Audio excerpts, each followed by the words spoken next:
والصلاة والسلام على سید الانبیاء والمرسلین۔ اللہ رب العزت نے جہاں اپنی عبادت کا حکم دیا اور اس عبادت میں چند نمازیں فرض فرمائیں، وہیں اللہ رب العزت نے بعض ان نمازوں کا بھی بیان فرمایا ہے کہ جن کے پڑھنے سے انسان کو اور بھی کئی فوائد حاصل ہو سکتے ہیں، اور وہ نمازیں اگرچہ فرض نہیں ہیں، لیکن یہ ہے کہ انسان اگر ان نمازوں کی بھی پابندی کرے، اگر ان نمازوں کو بھی ادا کرے، تو اللہ رب العزت کی طرف سے اس کو کئی انعامات ملیں گے اور کئی قسم کی نعمتیں اس پر نازل۔ انہی نمازوں میں سے ایک نماز ہے صلاۃ التسبیح۔ رسول اللہ صلی اللہ علیہ وسلم نے صلاۃ التسبیح کی بہت فضیلت بیان فرمائی، اور آپ صلی اللہ علیہ وسلم نے حضرت عبداللہ بن عباس رضی اللہ تعالی عنہ کے والد محترم حضرت عباس، جو آپ صلی اللہ علیہ وسلم کے چچا ہیں، ان سے آپ صلی اللہ علیہ وسلم نے ارشاد فرمایا صلاۃ التسبیح کے بارے میں، اور حضرت عباس نے اپنے بیٹے عبداللہ بن عباس کو یہ بات بتائی کہ رسول اللہ صلی اللہ علیہ وسلم نے مجھے اس چیز کا حکم دیا اور یہ چیز میرے لیے آپ صلی اللہ علیہ وسلم نے پسند فرمائی۔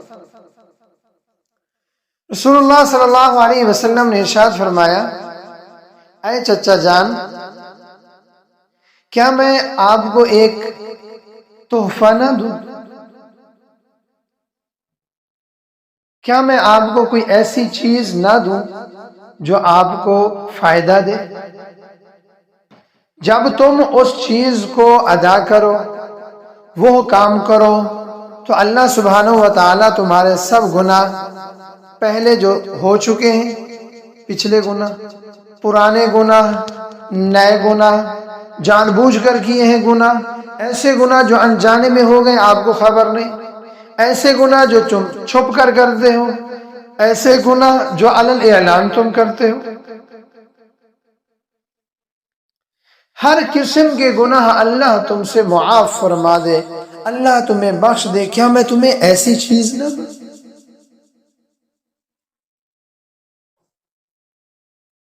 اور فرمایا کہ وہ کیا چیز ہے؟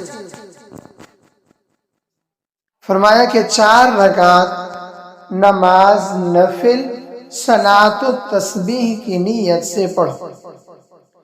اس طرح پڑھو کہ جب الحمد شریف اور سورت پڑھ چکو تو اس کے بعد سبحان اللہ والحمد للہ ولا الہ الا اللہ واللہ اکبر 15 مرتبہ کہو۔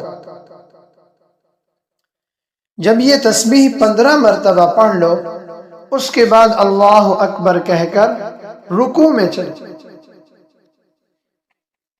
اسی طرح رکوع میں جب آپ سبحان ربی العظیم پڑھ چکو تو اس کے بعد اسی تسبیح کو 10 مرتبہ پڑھو۔ جب یہ 10 مرتبہ رکوع میں تسبیح پڑھ چکو تو کھڑے ہو جاؤ، سمع اللہ لمن حمدہ کہو، اور اس کے بعد ربنا لک الحمد کہو۔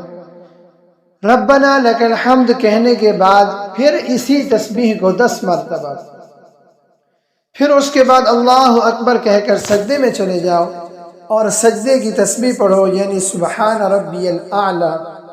اس کے بعد اس کو 10 مرتبہ پڑھو۔ جب 10 مرتبہ پڑھ چکو تو اٹھ جاؤ اور جلسے میں بیٹھو 2 سجدوں کے درمیان، تو 10 مرتبہ تب اس کو پڑھو۔ پھر جب دوسرے سجدے کے لیے جاؤ، سجدے کی تسبیح پڑھ کر 10 مرتبہ اس کو، جب دوسرا سجدہ کر لو، دوسرے سجدے میں پڑھ لو، تو اب اٹھ کر بیٹھ جاؤ اور بیٹھ کر اس کو 10 مرتبہ پھر پڑھ۔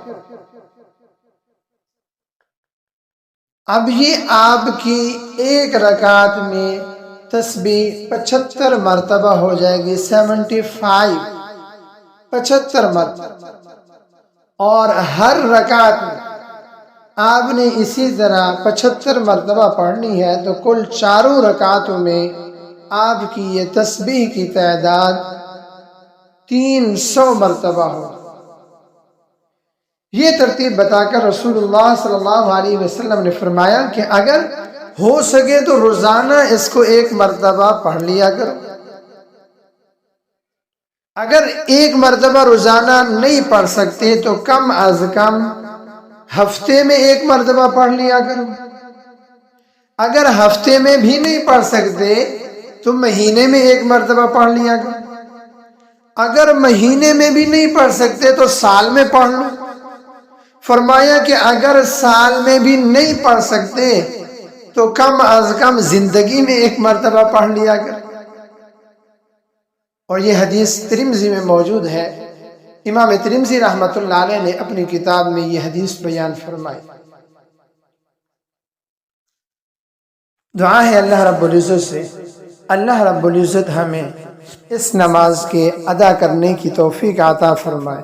یاد رکھیں، اس نماز میں جو ہم تسبیح پڑھیں گے وہ یہ ہے: سبحان اللہ والحمد للہ ولا الہ الا اللہ واللہ اکبر۔